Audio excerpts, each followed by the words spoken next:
maaf karena tidak bisa kita diskusi secara langsung, memang sedang ada rapat, sehingga ini saya harus izin, walaupun hanya diberi waktu sebentar, sehingga nanti saya langsung akan memberikan penjelasan terkait dengan tugas proyek kalian. Jadi nanti akan Bapak buatkan rumah ya di MMP untuk pengumpulan tugas-tugas yang sudah kalian kerjakan, mulai dari menyusun 5 jenis soal AKM, menyusun 10 soal progres, mungkin ada yang masih sudah selesai, ada yang mungkin masih progres, itu segera diupload, baik soal pilihan ganda biasa dan 10 pilihan ganda kompleks. Dan tugas-tugas yang sebelumnya mohon untuk nanti dikumpulkan sesuai dengan rumah yang Bapak buat. Nah, nanti untuk tugas soal pilihan ganda itu tadi jangan lupa disertai jawaban dan analisis terkait dengan konten, konteks, dan kognitifnya ini pada aspek apa ya. Nah, kita juga fokus kepada literasi numerasi, bukan literasi membaca ya, sekali lagi seperti itu. Nah, kemudian sedikit informasi juga, karena ini nanti soal yang kalian buat adalah soal yang akan diuji cobakan, sehingga harus kita siasati bahwa soal-soal yang kalian buat itu paling tidak di jenjang pendidikan yang sama. Jangan sampai kok kalian nyebar-nyebar 5 soal untuk materi kelas materi jenjang SMA kelas berapa, nanti yang 5 soal sisanya SMP lah, itu nanti malah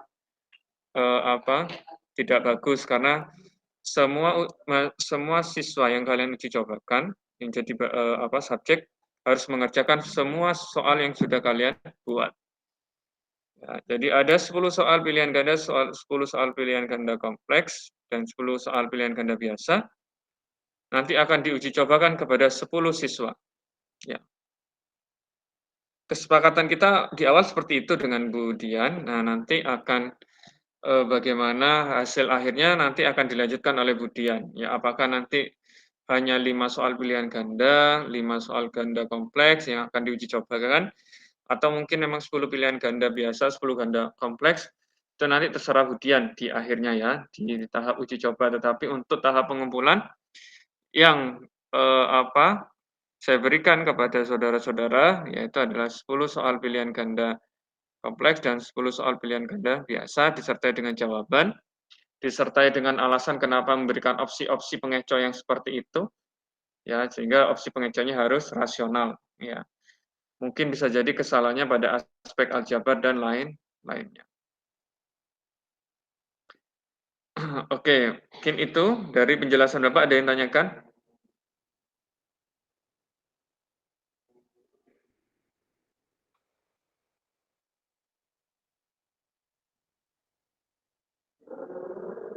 Ada yang tanyakan?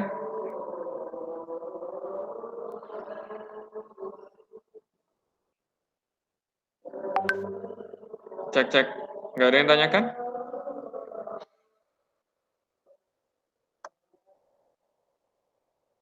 Halo? Belum, Bapak. Di sini masih azan. Oke. Baik. Saya lanjutkan dulu.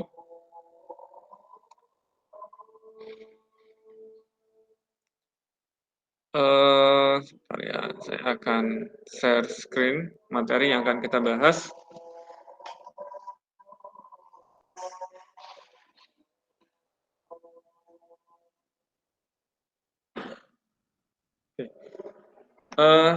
Sudah tampil belum? Sudah, Bapak. Sudah ya, baik. Di analisis butir soal itu ada 2 ya, berkaitan dengan instrumennya dan kualitas soalnya. Nah, mungkin saya akan membahas tentang analisisnya ini nanti ya, bagaimana kualitas soalnya, baru nanti terkait dengan instrumennya. Instrumen mungkin akan dilanjutkan oleh Bu Dian.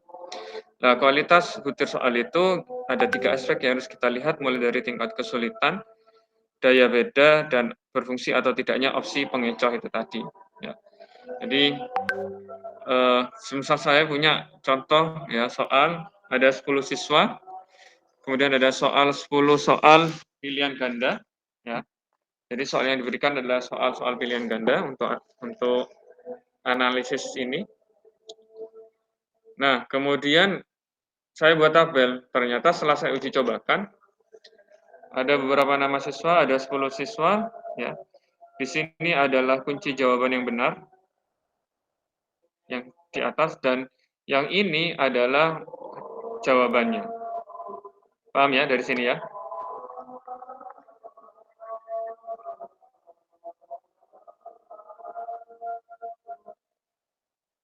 Paham?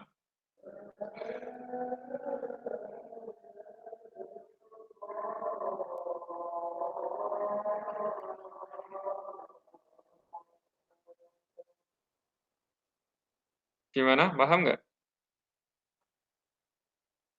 Paham, Dari Bapak. tabel ini? Oke, Paham, jadi ini Bapak. kunci jawab. Ini kunci jawaban, ini adalah jawabannya. Ini adalah jawaban yang benar untuk soal nomor 1 apa, jawaban yang benar untuk soal nomor 2 apa, jawaban yang benar untuk soal nomor 3 apa, dan begitu seterusnya ya. Nah, oke, kita lanjut aja. Oke, ini sudah saya jelaskan tadi. Nah, untuk melihat tingkat kesulitan soal, itu rumusnya apa? Untuk soal nomor 1, ya, kita biasa menyimpulkan dengan huruf P ya, indeks kesukaran. P itu untuk soal nomor 1 apa? Perbandingan antara jawaban yang benar dengan jumlah siswa. Sehingga ketika misal nomor 1 tadi kita tahu bahwa yang menjawab benar untuk soal nomor 1 hanya ada 6 anak, ya, berarti 6 dibagi 10 sama dengan 0,6. Soal yang nomor 2 bagaimana yang benar tadi? Oh, ternyata untuk soal nomor 2 cuma ada 2 siswa yang menjawab benar dari 10 siswa, sehingga 2 dibagi 10 ketemunya berapa? 0,2. 0,2 dan begitu seterusnya ya. Nah, kemudian dari perhitungan tadi kita lihat ya kriterianya seperti apa. Oh, ternyata untuk yang soal nomor 1 dia kriterianya sedang. Untuk soal nomor 2 dia sulit. Untuk soal nomor 3 mudah dan begitu seterusnya. Pak, untuk melihat kriterianya bagaimana? Sudah ada ya, ada acuannya. Jadi untuk soal 0,0 hingga 0,3 itu masuk sulit, 0,3 sampai 7 itu sedang, 0,7 sampai 1 dia soalnya mudah. Untuk tingkat kesulitan, dari sini ada yang tanyakan? Belum, Bapak, masih jelas. Jelas ya, oke. Baik, nah kemudian kita lanjut kepada analisis daya beda. Jadi daya pembeda ini bagaimana soal itu mampu membedakan mana yang kelompok atas dan mampu membedakan mana yang kelompok bawah. Caranya bagaimana? Kita harus membagi, ya, mengurutkan dulu nilai yang dari tertinggi sampai yang terendah. Oh, ternyata yang paling tinggi ini Yunika, Restu, Mila, terus sampai ke Ari. Nah, oh ya udah, karena gaya membeda, kita harus membedakan mana yang masuk kelompok atas dan mana yang masuk kelompok bawah. Nah, kita buat persentase dengan syarat bahwa jumlah siswa, ya, jumlah siswa dalam kelompok atas dan jumlah siswa dalam kelompok bawah itu harus sama. Ya. Jadi mungkin ini 27% untuk kelompok atas, 27% untuk kelompok bawah, sisanya 46% berarti untuk yang seragam, ya, atau yang sedang. Nah, yang akan kita lihat itu adalah kelompok atas dan kelompok bawah. Jadi untuk yang kelompok atas ada 3 orang, kelompok bawah ada 3 orang. Pak, kok nilainya aneh ya Pak ya? Yang kelompok atas tuh loh, Mila 60, Dewi juga 60, tapi itu loh Pak, kelasnya beda. Yang Mila masuk kelas atas, yang Dewi masuk kelas seragam. Begitu juga untuk Siti dan Pram. Siti 50 masuk seragam Pak, yang ini masuk bawah. Nggak ada masalah di situ. Ya, jadi jangan membingungkan itu. Yang penting adalah apa? Di sini terbagi menjadi 3 siswa untuk kelompok atas dan 3 siswa untuk kelompok bawah. Itu ya. Sudah clear? Ya, Bapak. Oke, baik. Kuncinya adalah jumlah antara siswa kelompok atas dan kelompok bawah adalah sama. Biasanya dibaginya 27%, 27%. Sisanya adalah kelompok sedang. Yang akan kita lihat adalah kelompok atas dan kelompok bawah. Kita bisa lanjutkan dulu. Nah, jadi untuk mencari daya pembeda, ya itu rumusnya adalah PA dikurangi PB. Ya, kelompok atas dikurangi oleh kelompok bawah. PA itu dapat dari mana? PA itu dari BA dibagi JA, BB dapat dari BB dibagi JB. Apa itu BA? BA itu adalah jawaban benar untuk kelompok atas, JA adalah jumlah subjek untuk kelompok atas. Kita cek coba untuk yang BA. BA untuk soal nomor 1, kita lihat soal nomor 1 itu siapa aja siswanya, Rek? Kelompok atas.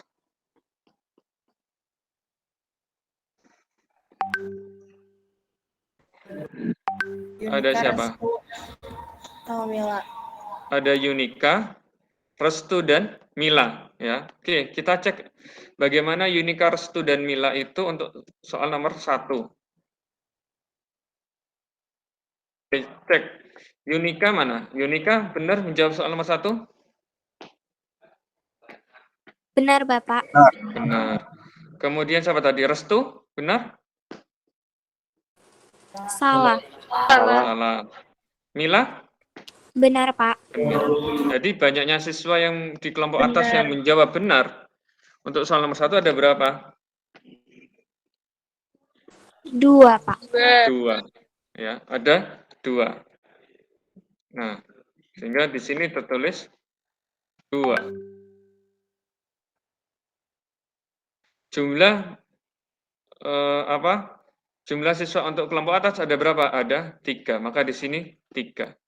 Sekarang kita cek bagaimana untuk jawaban soal nomor 1 untuk siswa yang masuk kelompok bawah. Oh, kelompok bawah siapa? Pram, Adisti, dan Ari. Kita cek. Pram, Adisti, dan Ari. Pram, untuk soal nomor 1 benar? Benar. Benar. Kemudian siapa? Adisti? Benar. Benar. Ari? Benar. Berarti jumlah siswa yang menjawab benar untuk soal nomor 1 di kelompok bawah ada berapa orang? 3 orang. 3 orang. Oke, kita cek. Oh, ternyata benar ya. Ada 3 orang di kelompok bawah yang menjawab benar di soal nomor 1. Nah, kemudian jumlah dari setiap kelompok kan sama ya. Ini 3, ini 3. Kemudian untuk proporsi kelompok atas, itu dari mana? Dari jumlah jawaban yang benar untuk setiap soal itu tadi, dibagi oleh jumlah banyaknya kelompok atas.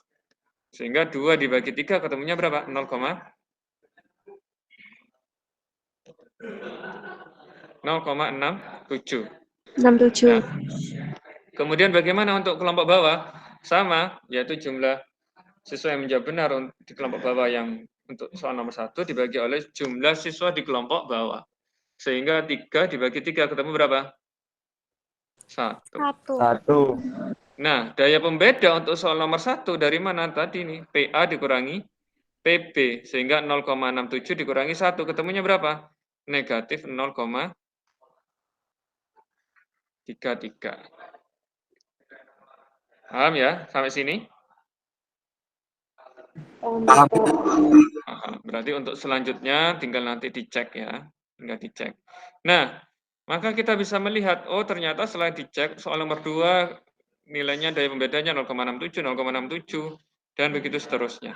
Maka kita lihat kriterianya, oh ternyata yang negatif 0,33 dia jelek sekali. Yang 0,67 dia baik. Yang 0 dia jelek, dan begitu seterusnya. Nah, artinya dia jelek sekali itu apa sih? Bahwa soal nomor 1 itu dia tidak mampu membedakan mana yang kelompok atas dan mana kelompok bawah. Kenapa kok bisa seperti itu, Pak? Ya, karena sekarang kita pakai logika. Harapannya, Rek, kalau ini sampai negatif, berarti nilai kelompok atas, proporsi kelompok atas dengan kelompok bawah besaran yang mana? Bawah. Yang bawah. Kelompok bawah. Nah, padahal kalau misalkan kita sudah bagi dia kelompok atas, harusnya yang besar yang porsinya kelompok bawah apa yang kelompok atas? Kelompok atas harus Kelompok atas. Iya kan? Harusnya kan seperti itu. Sehingga ketika soal nomor 1 ini dia tidak mampu untuk membedakan mana yang kelompok atas dan kelompok bawah. Karena apa? Oh ternyata malah berlaku sebaliknya, sing kelompok bawah malah iso jawab dengan lebih baik daripada yang kelompok atas. Paham ya? Paham, Bapak. Oke, baik. Nah, ini tadi penjelasannya. Nah, kriteria berbeda seperti ini, kalau misalkan dia kurang dari 20 jelek, ya di antara ini. Kalau yang bertanda negatif dia sangat jelek. Ya, tanda negatif dia sangat jelek. Dia akan kita kirim ya materi ini. Yang penting kalian paham dulu. Nah, selanjutnya adalah berfungsi tidaknya opsi. Di awal tadi kita sudah memiliki ini, gitu ya, bahwa untuk soal nomor 1 kunci jawabannya A dan yang keluar adalah seperti ini untuk setiap siswa yang sudah diuji cobakan. Nah, kemudian ternyata kita sudah menganalisis karena ada 5 opsi pilihan. Jadi untuk pilihan yang menjawab A untuk soal nomor 1 itu adalah ada 6 orang yang memilih A. Yang untuk memilih pilihan B itu tidak ada sama sekali, yang C 4, yang D 0, yang E 0. Ya. Nah, opsi dikatakan berfungsi dengan baik jika bernilai lebih dari 5%. Ya. Nah, artinya apa? Sekarang kita lihat jawaban yang benar kan A. Yang kita lihat kan berfungsi tidaknya opsi pengecoh itu kan berarti kan yang bukan jawaban yang benar, ya kan? Benar nggak? Halo? Ya, Ya, Bapak. Benar, Pak.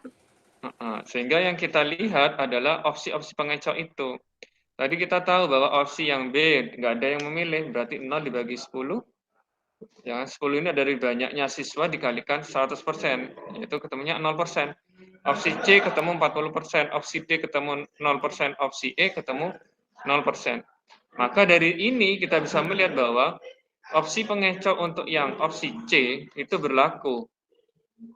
Ya, bentar. Itu telepon. Halo, Assalamualaikum kemudian.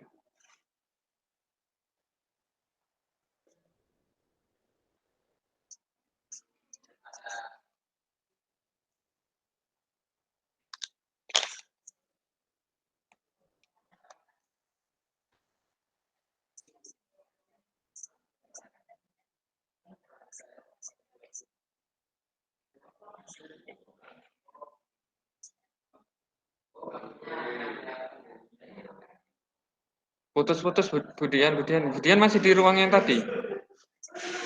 Budian, Budian masih di ruang sidang.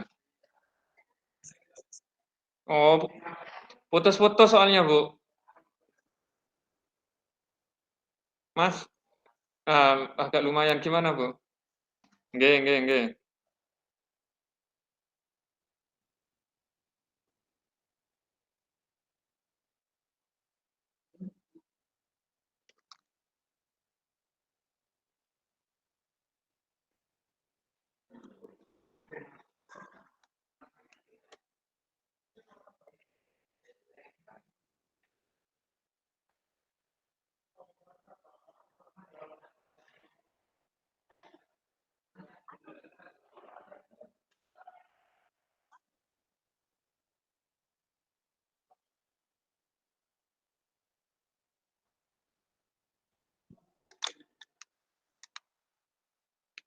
Mohon maaf ya, tadi Budian telepon. Jadi lanjut ya. Suara saya masih jelas?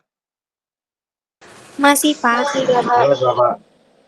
Oke, baik. Jadi ini dengan mohon maaf, saya Budian telepon mana enggak? Halo, nggih.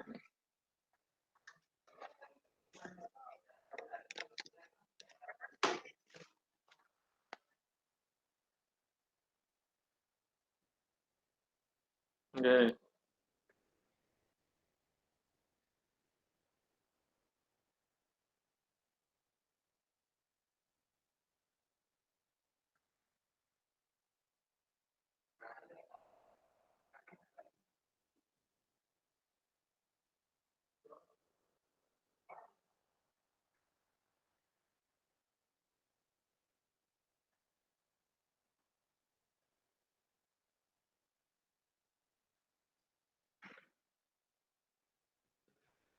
Oh iya, Nggih, makanya itu.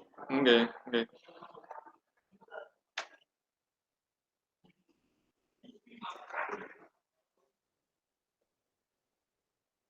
Heeh.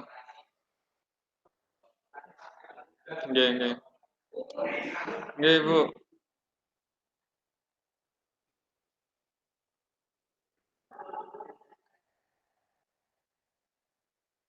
Oh, siap siap. Alhamdulillah kalau gitu, nggih.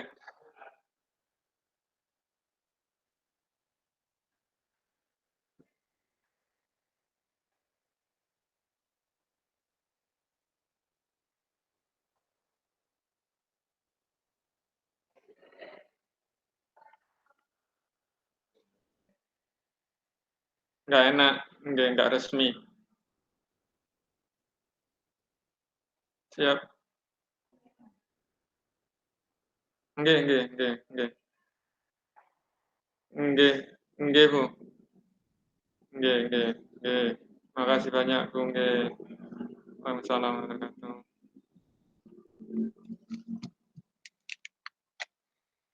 Oke, baik. Lanjut ya. Mohon maaf.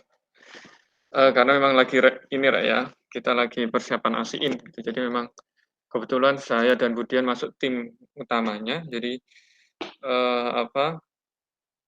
Mohon maaf nanti mungkin ketika minggu depan ada beberapa dosen atau mungkin juga saya. Tapi kayaknya mata kuliah kita sudah ini ya selesai. Mungkin di Unreal ya. Mungkin saya sering izin atau Budina yang sering izin karena memang kita sudah melakukan simulasi-simulasi untuk visited akreditasi karena memang apa ya ASIIN ini tidak main-main akreditasinya. Kita mendatangkan dari Jerman dan dari beberapa guru dan dosen-dosen serta praktisi yang lain dan memang memakan dana yang cukup besar ya. Sehingga untuk mereka datang saja itu hampir 2M. Ya. Jadi untuk mendatangkan mereka aja itu 2M. Kan? Jadi kalau misalkan ini kita tidak maksimal dan maka apa ya eman gitu ya. Dan nanti pasti kami akan meminta bantuan dari kalian semua mahasiswa ya untuk mensupport ini.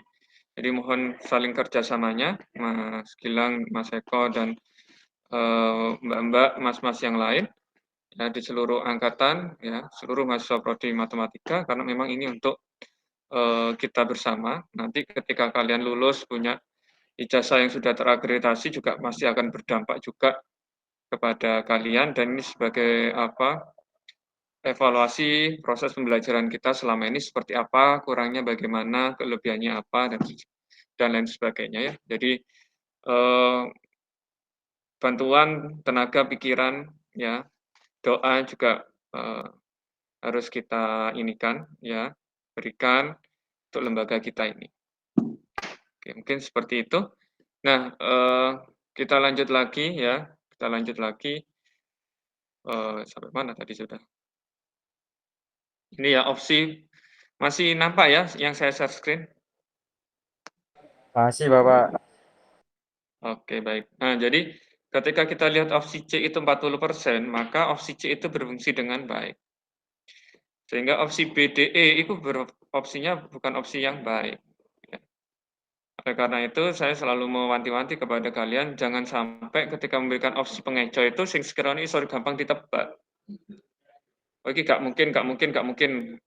Gambling akhirnya, oh kayaknya saya tinggal yang A atau yang C nih. Nah, harusnya semuanya gambling. Ya, artinya memiliki peluang yang sama untuk dipilih. Ya. Sehingga saya selalu menjelaskan tadi ya, bahwa setiap opsi yang kalian berikan harus punya dasar, harus punya alasan. Itu ya. Nah, ini tadi ya, begitu juga untuk opsi-opsi yang soal nomor 2. 3, 4, 5 saya sebenarnya sudah menyiapkan, cuma karena keterbatasan waktu. Pada intinya apakah dari apa yang saya jelaskan ini ada yang dibingungkan dulu dari 3 materi ini?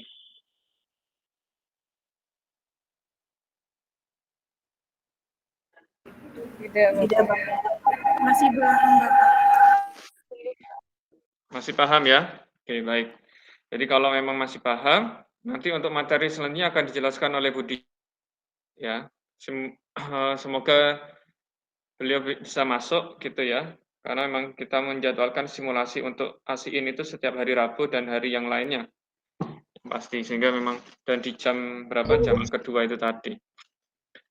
Nah, saya nggak tahu nanti simulasi ini apakah akan selesai di jam berapa dan seperti berapa lama waktunya, tetapi karena minggu besok sudah Budian, saya tadi juga sudah konfirm ke beliau, nanti tolong ketua kelas untuk mengkonfirm ulang lagi ya, untuk mengingatkan bahwa beliau ada jam untuk mata kuliah evaluasi. Seperti itu. Oke, dan sekali lagi jangan lupa untuk mengupload tugas-tugas yang ada di MP. Ya, untuk mata kuliah ini. Baik, fix ya, tidak ada yang tanyakan? Nadia, Ilzam? Masih belum, Bapak. Oke, baik. Kalau begitu mungkin saya akhiri dulu karena saya... Untuk deadline pengumpulan tugasnya kapan ya, Bapak? Gimana? Untuk deadline pengumpulan tugas. Oke, kalau yang sudah kalian buat, maka saya akan membuat deadline mungkin beberapa jam atau beberapa hari gitu ya. Tetapi untuk tugas proyek ini, itu masih akhir nanti ya, finalnya. Untuk menganalisis kualitas setelah uji coba itu final akhir. Cuma saya ingin melihat progres yang tapi kalau sudah jadi semua ya sudah, kumpulkan. 10 pilihan ganda, 10 pilihan ganda kompleks, dan biasa sudah ada analisisnya dan kunci jawaban, dan penjelasan kenapa kok setiap pilihannya seperti ini yang kamu berikan. Ya, seperti itu. Ada lagi?